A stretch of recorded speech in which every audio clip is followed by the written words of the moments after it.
Hello, today on this week's show I will be talking with Heidi Dawson. Heidi runs an organisation called Glint, it's Horse Assisted Development. Hello Heidi, welcome to the show. Hi Nicola, thank you for having me on. Welcome. What is Glint then? Glint is a very small not-for-profit organisation. We're based in Huddersfield and we support the social and emotional development of a whole range of people through working with our horses. Okay, and how did you get into this kind of work? It's quite a long story, but my background, I'm a practicing coach and therapist, and sort of when the recession was kicking in, lots of people were made redundant and decided that they could be business coaches, so I thought, I need to do something different here. And I've always had a passion for horses, but hadn't had them in my life for probably 20 years. And I don't really know why it happened, but it started to come to me that there was something that I could work with in terms of my business offering. And so I explored various things like the horse boy, that we're all talking about working with horses to help people get over a number of issues. So I explored that further and then trained in 2010 to do the work myself and introduced it into my business. Right. My plan at the time was to work with my existing client group, which was mainly B2B, so working with businesses on leadership and team development. But then completely out of the blue, somebody asked me if I would work with a couple of young people in a school, which I'd never done before, and I just sort of said yes and then worried about it afterwards. That tends to be a bit of the way I work. But I just found it to be incredibly rewarding, and it opened up a whole new avenue for me in terms of how working with the horses could benefit people on such a deep level in terms of that support and encouraging them to stretch the boundaries and try new things. So how many people are on the team then? How many have you got then? Well, I'm the only full-time employee. We have full-time human employee, should I say. We have 4 horses who are obviously full-time as well. And then we have a small board of directors, 6 of them, and they all work for us on a voluntary basis. And a couple of volunteers as well who come and help with horsey duties now and again. And then we have 3 part-time employees who come and help support group activities depending on the projects that we've got going on at any period in time. Wow. So, but day to day, I'm the chief cook and bottle washer. And the cleaner up. And the cleaner up, yes. Not a very nice job, I can imagine. No, a good 3 or 4 barrels of horse poo a day. Oh my goodness. Where does all that go? And we have an ever-growing poo pile in our field. Right, so okay. Free poo for anybody who wants it for their garden. Oh, well, there you go. That's a plug then, isn't it? And what kind of, how does it help people, this then?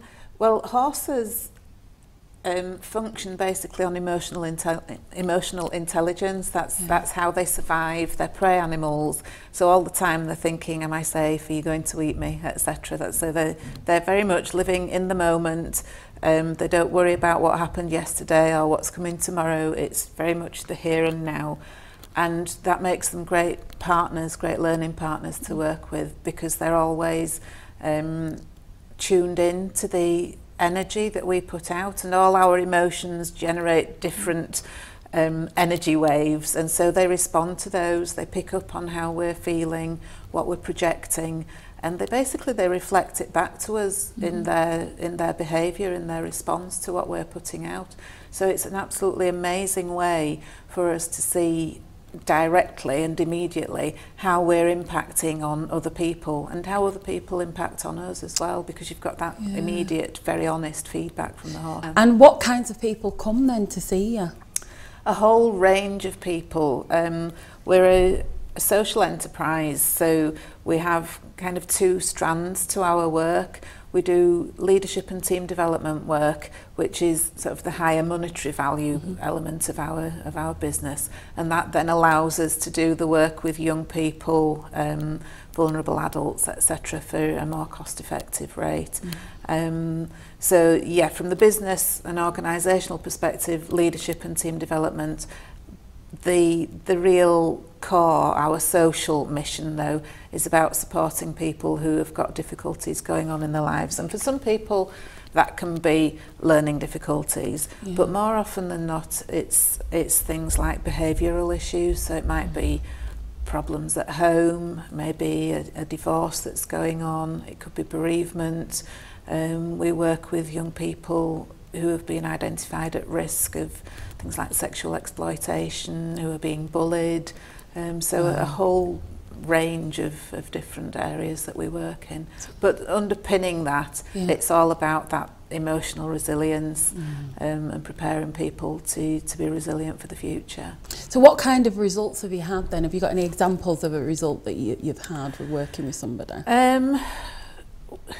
Yes, we've got results from, you know, tiny things that are actually really big to that person to big things. So in terms of tiny things, one of our most memorable events was with a young man who had or has ADHD, and all he ever heard was sit down, shut up, behave yourself, those real negative messages.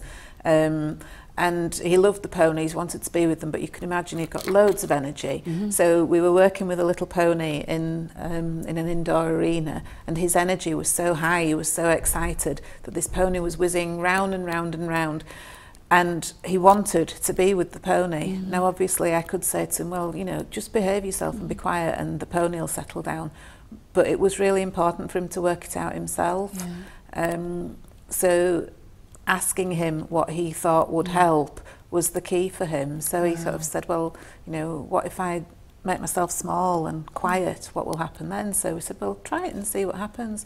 So he did. He sat himself down on the sand and made himself really small and quiet, and within a couple of minutes the pony had gone from being this whirling dervish racing round the arena to a real quiet, gentle pony who walked over and put her nose in his hands. He was sat with his hands like that, and she put her nose in his hands, and, and it was just so, it was touching in the moment, but also it allowed us to have this whole conversation with him about how he could use what he'd learnt in other areas of his life to manage his energy, to get positive outcomes rather than always being told to sit down and behave himself. Thank you so much for coming on today, It's a Heidi. pleasure. And if you could leave a lasting message for our viewers today, what would that be? All the time in life, whether it's personally or in business, we talk about goal setting and making plans and things like that, and I think that can be really dry, and I really believe that we should have goals and plans, but I think they need to come from the heart. They need to have passion behind them. Let your head work out all the detail, but if you've got that passion because your goals and your plans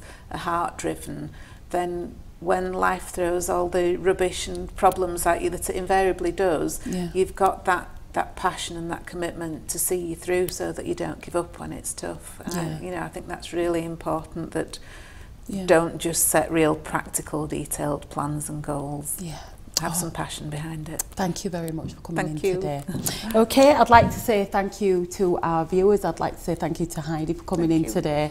My name's Nicola Green, and if you would like to comment on this or any other show, please contact us by the usual means.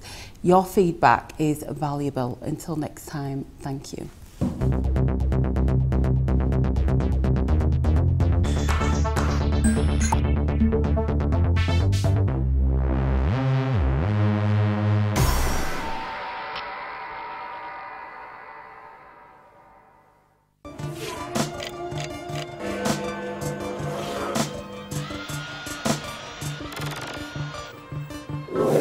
Thank you.